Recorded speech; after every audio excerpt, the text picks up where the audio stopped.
Every night when the moon climbs high into the sky and the last embers of sunset fade away, something magical happens in this house. A little boy named Leo tucks his favorite stuffed rabbit, Hopscotch, onto his bed beside him. He strokes Hopscotch's soft fur one last time before drifting off to sleep. And as soon as Leo's breathing slows and his eyes flutter closed, Hopscotch comes to life. You see, Hopscotch isn't just any stuffed animal. He's a keeper of silent hugs, a protector of dreams, and a friend to all the forgotten toys that live in this house. All he knows is that there are an infinite number of things to fix and a seemingly endless supply of nighttime adventures waiting for him. Like Mittens, the porcelain doll whose dress was ripped during a particularly rambunctious game of Tea Party. Or Sparky, the fire truck whose ladder was bent when it fell off the shelf. Hopscotch takes these toys to his secret workshop in the attic, where he mends their wounds with super glue and patches of velvet. Each night while everyone is asleep, Hopscotch sneaks out of Leo's room to secretly mend broken toys, comfort neglected playthings, and generally make sure everything is shipshape until sunrise. He always thought it was just filled with happy memories. So he decided to investigate. He crept up the attic stairs and peeked around. But in the dim oil lamplight, he could only make out vague shapes in the dusty gloom. But sometimes Hopscotch gets bored of mending the same old things. He wants to have an adventure. If he's feeling brave, he might even venture into the nearby forest, where the trees are tall and the shadows are deep. Hopscotch approached the gramophone and gently placed his paw on the horn. He could feel the warmth of the music still vibrating in the metal, and a sense of peace and joy filled him. Then he reached out and touched it with his magic rabbit's foot. And so, under the glow of the silver moon, Hopscotch set to work. He fashioned hooks out of coat hangers and bits of string and created a system of pulleys and levers that would allow him to lift the gramophone one floor at a time. He would wind up the crank and listen to the joyful tunes and encouraging words. Hopscotch carefully maneuvered the gramophone into the center of the room and wound up the crank. As the first notes rang out, the toys began to stir. He was just happy to see the other toys enjoying themselves. The rocking horse seemed to gallop faster as the notes rang out. The teddy bears swayed and danced. The building blocks arranged themselves into intricate patterns. He had managed to create a working pulley system that would allow him to hoist the gramophone down from the attic without waking anyone up. Slowly but surely, the machine rumbled and creaked as Hopscotch maneuvered it through the maze of hallways and staircases. Though Leo couldn't understand Hopscotch's words, he could feel the love and affection in the stuffed rabbit's voice.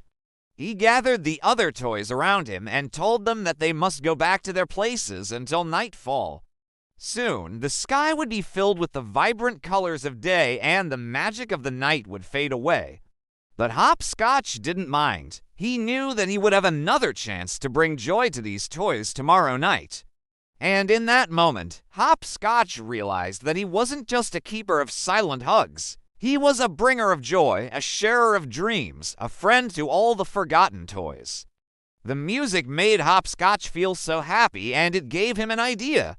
In an instant, the candlestick burst into flames, and the flickering light revealed something amazing. They listened in rapt silence as the little mouse sang songs of courage, kindness, and imagination. When the song ended, the toys burst into applause. That's when he remembered the pulley system. He used to move the lawnmower up and down from the shed. But no matter where he goes or what he does, Hopscotch always makes sure to return before sunrise.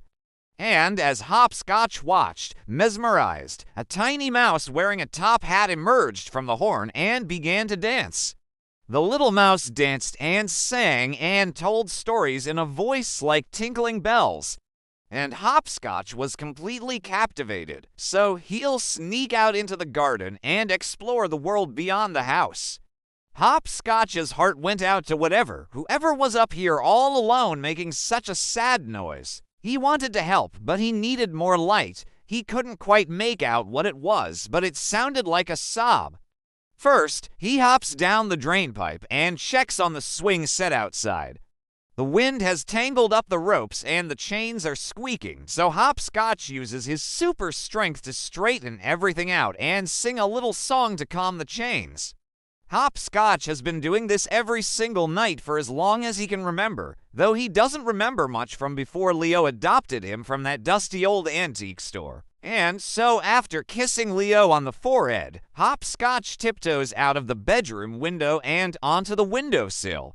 From here, he gazes at the sleeping house and lets out a deep sigh. It's such a beautiful thing to do, to be able to help and no one ever finds out. Inside, he checks on all the toys. He dusts off the rocking horse in the living room, polishes the teddy bears in the playroom, and winds up the music box on the shelf. Every toy has a special place in Hopscotch Eshard, and he takes great pride in caring for each and every one of them. As the first rays of moonlight peek through the curtains, Hopscotch begins his nightly rounds. Then he returns to the house and pads softly through the open window. Sometimes he finds a toy that needs a little extra love. There is a certain satisfaction that comes from fixing a toy and knowing that it will bring joy to someone else. He might chase fireflies in the meadow, climb trees to get a bird's eye view of the neighborhood, or take a swim in Mrs. Peabody's fountain. That way no one will ever know about his nighttime escapades. But one night, Hopscotch heard a strange sound coming from the attic. Now, Hopscotch had never heard a sad sound in the attic before. That's when he heard it again, a soft, mournful sound like the wind sighing through a graveyard. So he found an old candlestick and placed it on the floor. In the corner of the attic sat a gramophone, its trumpet shaped like a giant seashell. When the show was over, the little mouse bowed and then scurried away as quickly as it had appeared. From that night on, Hopscotch made sure to visit the gramophone every single evening.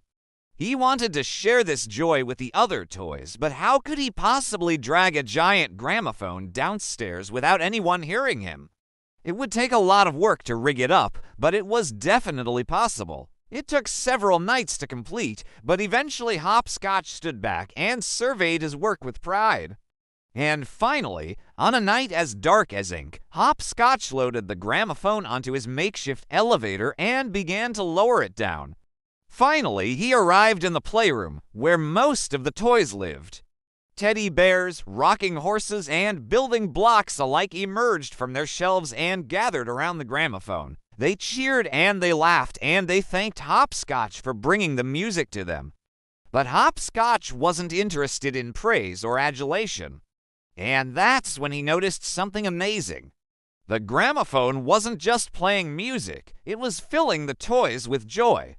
All the toys were coming to life in their own unique ways, just like Hopscotch did every night. And as the first rays of sunlight began to stream through the window, Hopscotch knew that his work was done for the day. Then he hopped onto the windowsill and watched as the sun rose higher and higher in the sky. And as Leo stirred in his bed, Hopscotch leaned in close and whispered, "Good morning," and as he drifted back to sleep, he whispered, "Thank you," unaware that his stuffed rabbit was the one who had brought him the dream.